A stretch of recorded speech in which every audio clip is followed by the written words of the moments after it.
네, 치솟는 식품 가격 걱정은 우리만의 문제가 아닙니다. 전 세계 많은 국가들이 전방위 대책을 쏟아내고 있는데요.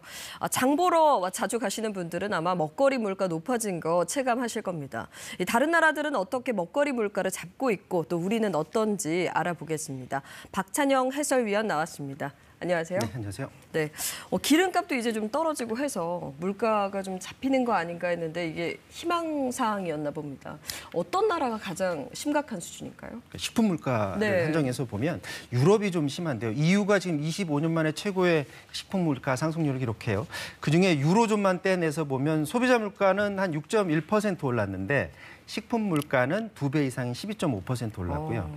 EU에서 이거 통계를 내는데 4월 통계가 나와서 그 통계 자료를 잠깐 보면 설탕 같은 경우에 보면 55%가량 가격이 올랐습니다. 그리고 주로 먹는 치즈라든지 우유 25% 이상 가격이 올랐고요. 지금 표 외의 것들도 굉장히 많은데 특히 이제 유럽 국가들 중에 요즘 영국이 주목을 많이 받고 있습니다. 네. 영국의 식품 물가가 43년 만에 최고인데 4월에 19.1% 올랐거든요. 이제 5월 들어서 한 17%대로 내려갔다고는 하지만 그래프를 잠깐 보면은 이게 소비자 물가 상승률과 그리고 차이가 굉장히 많이 난다는 것을 알 수가 있습니다. 그렇기 때문에 먹거리 굉장히 힘들다고 보여지는데 영국 정부라든지 아니면 영국 중앙은행 같은 경우에는 이유를 뭐로 드냐면 우크라이나 전쟁 전후로 해서 기름값도 많이 오르고 또 곡물 가격도 오르다 보니까 이거를 장기 계약을 체결을 했기 때문에 장기 계약 체결 물량이 있어서 가격이 하락한 거를 식품 가격에 지금 반영을 못했다라는 거예요. 여기에 더해서 영국 같은 경우에는 브렉시트 때문에 사람이 모자랍니다. 그러니까 돈을 더 많이 주고 사람을 쓰고 있는데 이걸 그대로 식품 가격에 반영을 한 겁니다. 이거는 근데 영국 정부나 아니면 식품업체 입장이고요. 일부 경제학자들 분석으로는 그게 아니라 물가를 핑계로 해서 탐욕을 부리는 거다. 식품업체들이 그리드플레이션이라고 해서 더 많은 이익을 챙기기 때문이다라는 그런 분석도 나오고는 있습니다. 이게 영국뿐만이 아니고 뭐 프랑스라든지 여러 유럽 국가들이 비슷한 상황인데 프랑스 같은 경우에는 BBC에서 조사를 해봤더니 그 같은 23개의 그 식품이 슈퍼마켓에서 파는 걸 조사를 해봤더니 프랑스가 가장 비싸다고 하고요. 이탈리아 가면 가장 많이 먹는 게 파스타잖아요.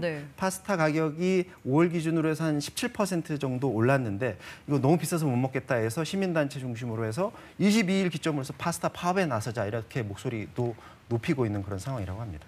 식품 물가 상승률이 어마어마한데요. 그러면 국가 차원에서 어떤 대책이 있습니까? 먼저 영국 정부부터 보면은요.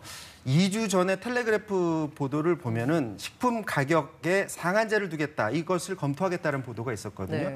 그런데 오늘 아침에 텔레그래프 보도를 봤더니 수낙 총리가 이 슈퍼마켓 그 업주들 중심으로 해서 반발이 워낙에 거세다 보니까 이 계획을 철회했다라는 보도가 나와서 이게 맞다면 지금 진퇴양난에 빠진 상황이고요.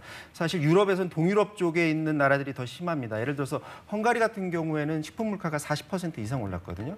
지난해 연말부터 해서 실제로 가격 상한제를 지금 하고 있고요. 여기에 더해서 주요 먹거리 20개 품목에 대해서는 이달부터 해서 여름까지 계속해서 현재 가격 대비 10% 이상 가격을 무조건 인하해라 이렇게 업체들에 지금 요구를 하고 있는 상황이고요. 앞서 얘기했던 프랑스 같은 경우에도 대형 식품업체 중심으로 해서 가격을 인하해라라고 요구를 하면서 재정 정책으로 해서 압박을 지금 가하고 있다고 합니다. 그래서 장관이 TV에 나와서 아마도 7월 달이면 일부 품목에 대해서 효과가 나타날 거다라는 목소리를 내고도 있고요. 이탈리아라든지 아니면 뭐 스페인, 포르투갈 이런 나라들은 부가가치세를 일정 기간 폐지해준다든가 인하하는 것으로 지금 추진을 하고 있습니다. 그렇군요. 사실 장을 보러 가시는 분들은 아시겠지만 장 좀 보러 가세요? 직접 가지를 못하고 있습니다. 아마 남성분들 뭐 고기 가격 뭐 이런 거 민감하신 분들은 또 잘 아시겠는데 아니 물가가 너무 높다는 거를 사실 장을 보러 갈 때마다 느끼거든요. 지금 우리나라 같은 경우 이제 식품 물가가 많이 떨어졌다고는 하지만 5%거든요. 근데 이 중에 이제 특히 체감하고 있는 가공식품 같은 경우에는 7.3%까지 올랐고요. 이 주부들이라든지 특히 장 보러 가는 사람들이 많이 느끼는 거는 특정 품목에 대해서 많이 올랐기 때문인데 우리들이 많이 먹고 있는 라면 같은 경우에 지난달에 13.1%나 오른 상태입니다. 그리고 자녀들 아침에 이제 빵에 잼 발라서 많이들 주는데 잼 같은 경우도 35% 올랐고요. 지금 그래프에서 나오는 것 외에도 한 10% 안팎의 가공식품 물가 오른 것들이 많은데 우유 같은 경우도 지난달에 9% 이상 올랐고요. 그런데 낙농 업체들이 지금 사료값도 많이 들고 해서 이거 가격 더 올려야 된다 요구해서 지금 그 가격도 협상, 원유 가격 인상 협상하고 있다고 합니다. 그렇군요. 우리도 어떤 대책이 있는지 더 알아보고 싶지만 시간 관계상 여기까지만 들어야 될 것 같아요. 다음 시간에 또 뵙는 것으로 기대하겠습니다. 네, 고맙습니다. 중요한데. 네.